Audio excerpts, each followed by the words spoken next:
Hello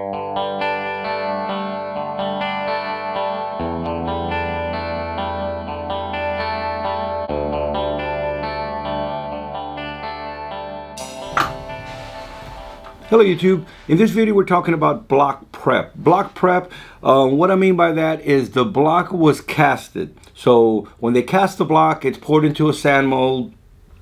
When the mold is broken apart, that casting line where the two parts were put together, that's the casting flash.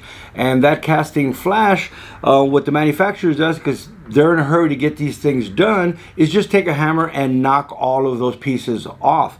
I'm going to show you a picture of a Dodge 440 and the inside valley. There's casting there. They get a hammer, knock that stuff off, and you'll see the jagged edges there. That's perfectly fine for a stock production engine, but what could have happened, and a lot of times does happen, is when they break those pieces off, the big pieces break off. There could be little pieces that got fractured, didn't break off, and later on down the road can fall off, get into the oil pump, lock up an oil pump, mess up bearings. A lot of bad things can happen with those little pieces. So if we're building an engine and we're going to invest a lot of money and time in an engine, the best thing to do is start right from the beginning and get rid of all of those. So we're going to go in there and we're going to use a die grinder. I'm going to use, of course, I like my Capri die grinders, but you want to use a good quality die grinder. Buy a cheap one and it'll last very long. Spend a little money, buy a quality one. And the reason I'm saying about quality is because they're a lot smoother.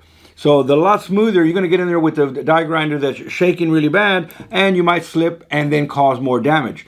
So if you're going to slip and cause damage or do other stuff, it's best to be left alone.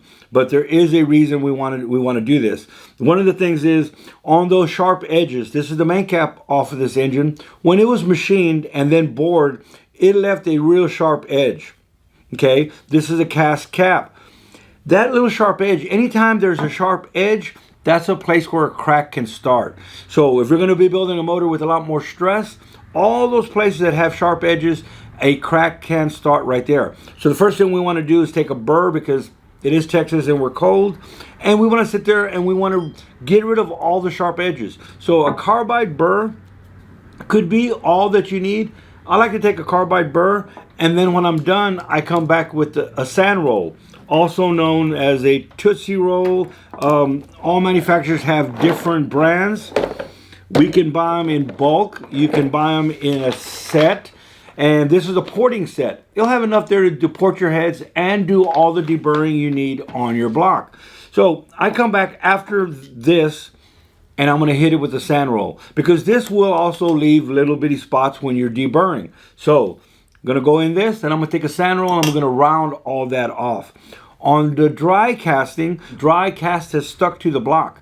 Not all of them are as severe as this one, but check them all. This one had a lot, and it's dry cast that has fallen and stuck to it. But when you start taking a die grinder to it, you'll see it goes through it really quick, because it's real soft. It's just barely on there. So it could come loose and get into your engine. So all that dry casting, I want to get rid of it all. A lot of vehicles don't have it. The later model stuff, LS stuff, does a lot better. If you do a lot of vintage stuff, like we do, you're going to have a lot more of it. So we want to get rid of all the dry casting. Then we want to get rid of all the jagged edges from the casting that may be fractured or not fractured. Go ahead and die grind them all out. There's another reason. Now we're going to get into the performance reason why you're doing this, besides just the stuff that could happen and damage your motor.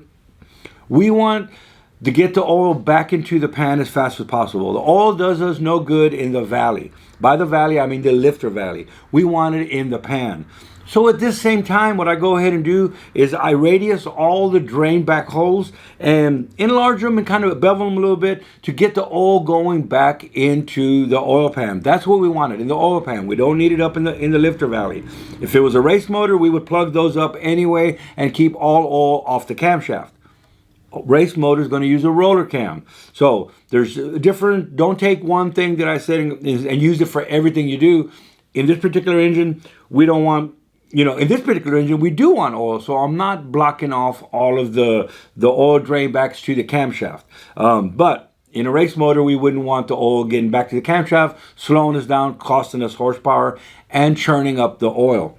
So That's another reason we're going to go do all this anyway. Once we get all of just the dry casting done and all the deburring, now we're going to go in there and enhance oil drain back. I've taken and polished the whole inside. Back in the day, they would use an insulating varnish. You've seen it. It's red or maroon in the valley. That is to seal up all those pores. Any of the crud that could be in the casting, instead of spending a lot of time polishing all that out, getting rid of all that, paint it and you're done. It seals all that up and enhances drain back.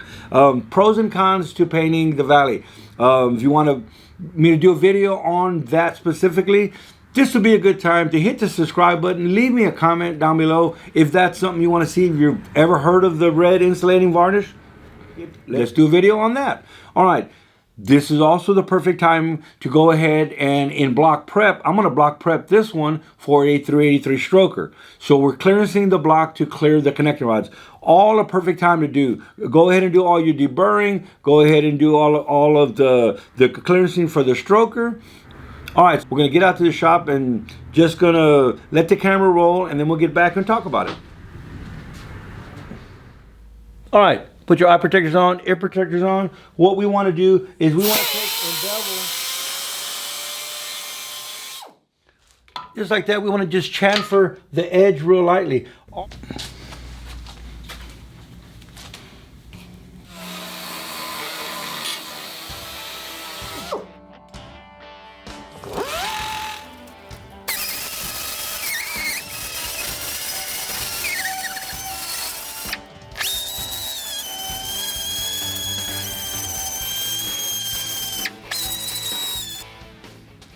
I'm using a sand roll, also known as a Tootsie Roll.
All right, I'm not quite finished, and we're not trying to polish this. Actually, it looks pretty good. It's not even really clean yet, but we got rid of all the sharp edges. I went ahead and deburred all of the edges while I was at it.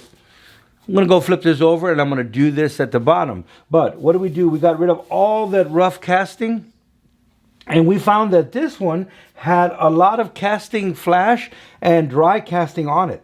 All that stuff would have just broke loose eventually.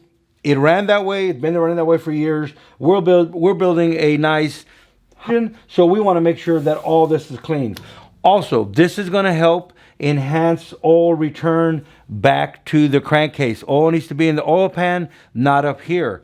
This is a street motor, so I'm leaving these drain open. I even beveled them and sand rolled the edges of it. It's a roller cam. We'll go ahead and get some oil on the cam. On a race motor, a circle track motor especially, we're going to plug these here with either plugs, or we're going to run extensions so that it can still breathe, but oil does not drain back through here, only to the front and the back. We're going to put screens here, a screen here, a screen here, here and here, so that any debris will stay up here.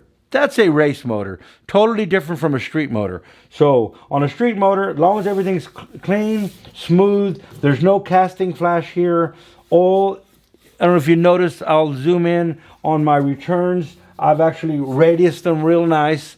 Let's go ahead and get to seeing it. Let's see. Can you see the radiuses here? Let's get real close. All right, I've gone ahead and radiused all of this. Even make sure that right here, it's nice and flat in here. Oil can drain right back to the front. Can help lubricate the chain. The same with here. This one here is all nice and radius. This is just has a bunch of casting flash in here, which is real sharp and it can break. The same with the back. I don't know if you can see all that is now I can reach my hand in there and it's not sharp and it's not going to scratch me or cut me. I went ahead and radiused around the distributor hole. So now we can run the O-rings for the MSD distributor has on them. If not, it'll cut the O-rings and you could have problems. Here's another one that's nice and radiused right there. So there you go. All blocks are going to have this casting flash and dry cast. You see that? That's just cast iron that has stuck to the surface and could come off while running. And here's a finished block that's been prepped. Top, bottom, left, right, all the lines chamfered. We've even gone ahead and square decked it and we're getting ready to blueprint this motor. Okay, here we have our main cap, and you can see what I've done. I left one side undone, and one side, as you can see. So what am I doing? I'm getting rid of the sharp line. They drilled the hole, left a real sharp line there. We're also going to radius this. I don't know if you can see that. Let me see if I can get closer. Not how close I can get, but I've radiused this. So I've done one side just so that you can see what I'm talking about. This is the way it came from the factory. They drilled the hole and left a real sharp line. So at least bevel that line. But I'm also going to go ahead and do a little port work in there. I'm going to go ahead here. I'm taking a burr. I've said this because it's cold. And it fits perfectly in here. When you're in here and you got a nice die grinder, well, it's easy to do. Also, what I'm doing is I'm chamfering all of the sharp edges. This thing was machined here, machined there, machined on the top, machined everywhere, and it leaves real sharp edges. I'm doing that to all my main caps. As you can tell, I've already chamfered all the little edges. I'm going to do a little light sign roll. I'm chamfering all of these because I don't want any stress. We want to be stress free, and we're about to start our blueprinting process on the mains. Maybe a comment at the bottom if you want to see how to blueprint mains. We're going to start off with a fresh set of ARP bolts. Another little tip of the day is ARP bolts should be cycled a few times. What does that mean? Bolted and untorqued a few times. So we're going to go ahead and bolt them all on while we do our blueprinting. Also, they'll be bolted on when the block goes over to the hone to get honed. I want to have the main caps on it and torqued. We'll put torque plates on it, have them torqued as well. We want to go ahead and stress the block the way it would be in a vehicle. All right, what can we see in the block? I came inside, you can see there was a lot of dry casting in here, and I had to get in there and get rid of that. We also got rid of all the dry casting in there and chamfered all the edges around here. Also, for stroker, we clearanced it for the connecting rod. All right, so that little slot in there, that's the clearance for the rod. So as it's in here, the rod bolt will be right there. So I want to make sure that I have some clearance because it is a 383 stroker. I've taken and sand rolled all of the edges. We've radiused all our holes. Chamfered everything. I even did some on the outside just because it's easier when you're picking up the motor. If this is going to be a custom show car, we could get rid of all that casting. There's the casting flash I'm talking about. The straight line right there where the mold was put together and then broke loose. All right, there's still some right there. You can see the little straight line right in there.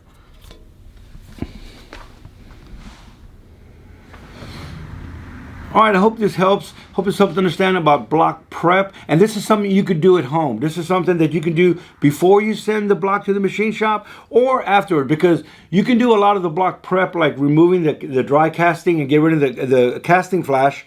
But once it comes back from the machine shop, if it got decked, a lot of shops ain't going to take the time to deburr everything. So either before or after, or before and after. Do all the rough stuff before, send it out and get it machined. When it comes back, just take a Dremel or a die grinder and deburr any of the sharp edges from the machining process. Be very careful. You don't want to slip in the bore or hurt something.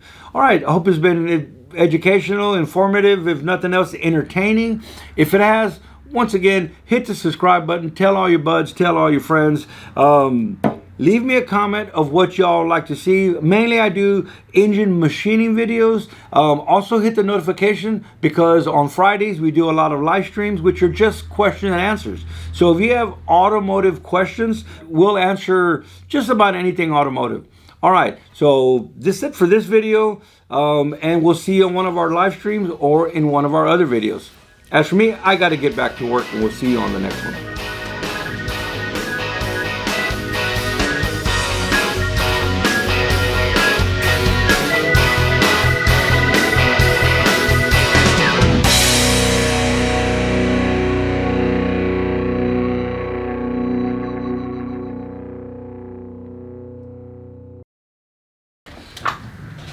Hello YouTube and welcome. If you're new to the channel, this would be a good time to hit the like and subscribe. You can't hit the like and subscribe because you're new to the channel, so that's kind of silly.